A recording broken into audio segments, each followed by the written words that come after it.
সব সময় এত সিম্পল মেকআপ ভালো লাগে না। তুমি সব সময় এত সিম্পল কেন সাজাও? সব সময় এই রকম সিম্পল লুক কি ভাল লাগে? বিয়েতে তো একটু হেভি সাজ ভাল লাগে নাকি? দিদি, মুখটা সাদা করলে আরও বেশি ভালো লাগতো। দিদি, লাল লিপস্টিক পরালে আরও বেশি সুন্দর লাগতো।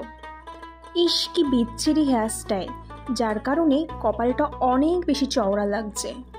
ইস, এখনকার দিনে এত সিম্পল মেকআপ কেউ করে নাকি? এত টাকা দিয়ে মেকআপ আর্টিস্ট আমরা বুক করি এই সিম্পল মেকআপের জন্য।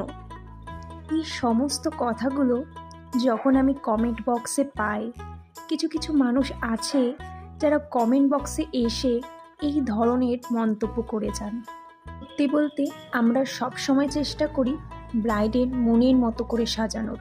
আসলে ব্রাইড কি চাইছে সেটা আমাদের সবার আগে শুনতে হয়। ব্রাইড যদি